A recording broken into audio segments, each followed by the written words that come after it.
Hello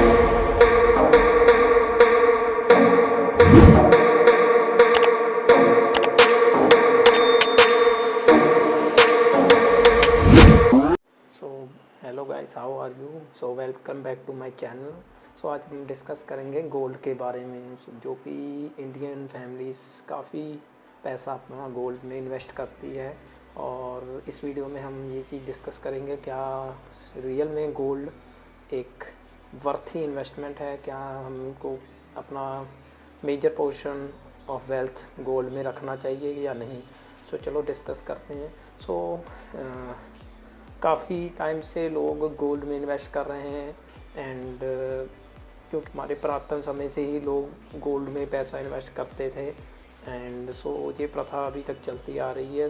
आज मैं आपको कुछ फैक्ट्स एंड फिगर्स लेके आया हूँ आपके सामने, ताकि आपको पता लग सके कि गोल्ड में पैसा रखना कितना सेफ़ है और कितना इसमें रिटर्न आपको मिलेगा।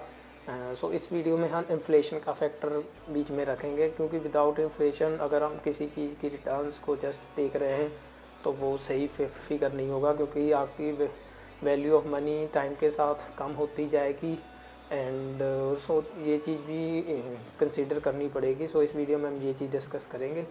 चलो मैं आपको अपनी स्क्रीन पे लेकर चलता हूँ, ताकि मैं आपको सारा डाटा शेयर आपसे कर सकूँ, फिर आप अपना फाइनल डिसीजन ले सकते हैं कि कितना पैसा आपको गोल्ड में रखना चाहिए। या बिकॉज गोल्ड में पैसा रखना काफ़ी हद तक सेफ माना जाता है, लेकिन उसमें इतना रिटर्न्स नहीं मिलता जितना कि बाकी एसेट क्लास में मिलता है। चलो आज ये चीज़ डिस्कस करते हैं। Prices for the last 95 years.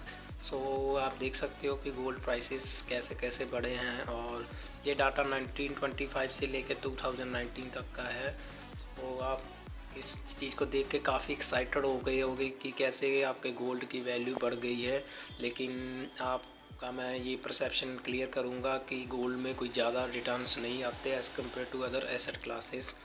फिर भी चलो हम देख सकते हो 1925 में गोल्ड का प्राइस ही जस्ट 18.75 रुपीज़ था, और ये फिर बाद में कभी बढ़ता है कभी गिरता है, करते करते ये आप देख रहे हो कि ये, लेकिन ओवरऑल ट्रेंड ये अपवर्ड ट्रेंड है।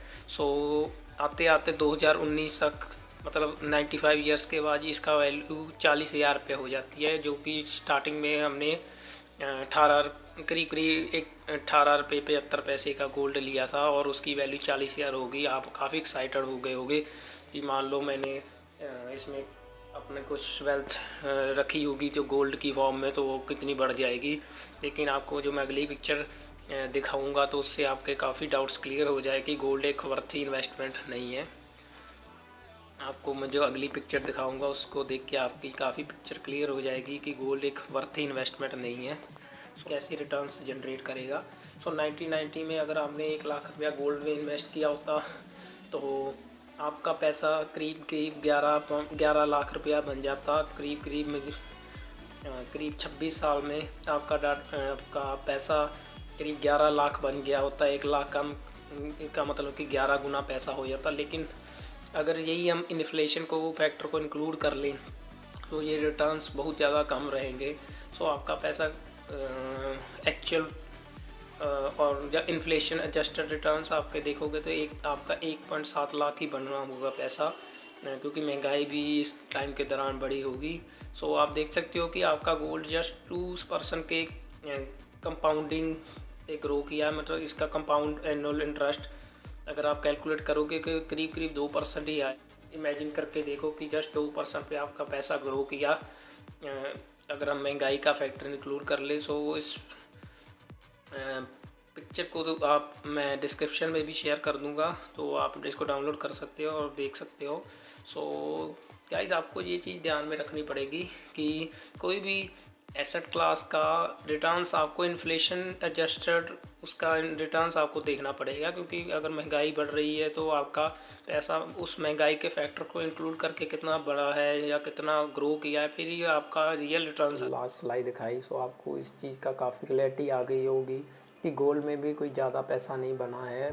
पिछले 25-30 साल का अगर रिकॉर्ड देखें, आप इस रिकॉर्ड को पीछे तक भी जा सकते हैं। आपको इसके लिए थोड़ी रिसर्च करनी पड़ेगी कि आपका पैसा कितना जनरेट हुआ होगा आफ्टर एडजस्टिंग इन्फ्लेशन, आपको सारा डाटा लेना पड़ेगा। लेकिन 25 साल का भी डाटा कोई कम नहीं होता है। तो ये चीज़ को आपको ध्यान रखना पड़ेगा कि गोल्ड एक वर्थी इन्वेस्टमेंट है या नहीं। सो आपको में हम डिस्कस करेंगे कि कैसे आप अपनी वेल्थ को डिफरेंट इंस्ट्रूमेंट में इन्वेस्ट कर सकते हो, और जाकि आपकी एसेट एलोकेशन के बारे में डिस्कस करेंगे कि कहाँ कहाँ आपका कितना पैसा होना चाहिए। काफ़ी चीज़ें इसमें देखनी पड़ती है। सो उसके बाद ही ये चीज़ डिसाइड होगी कि आप कितना पैसा जनरेट कर पाएंगे। सो किसी भी बंदे का पोर्टफोलियो इन चीज़ों पे डिपेंड करता है कि बढ़िया और बेस्ट पॉसिबल रिटर्न्स निकल सके। सो गाइस, आज की वीडियो को यहीं एंड करेंगे। सो कल हम मिलेंगे कुछ नई वीडियो के साथ। So keep watching my video and keep learning. So just like and share the video, and आप अपने दोस्तों से भी शेयर करो ये वीडियो, ताकि ज़्यादा से ज़्यादा लोगों तक ये वीडियो पहुंच सके और वो अपने इन्वेस्टमेंट डिसीज़न ये चीज़ों को देख के ले सकें। क्योंकि बहुत लोग सारा पैसा अपना गोल्ड में डाल देते हैं, लेकिन वही है कि उनके फिर रिटर्न्स आफ्टर एडजस्टिंग इन्फ्लेशन इतने नहीं निकल पाते या इतने नहीं आ पाते जितने के आने चाहिए।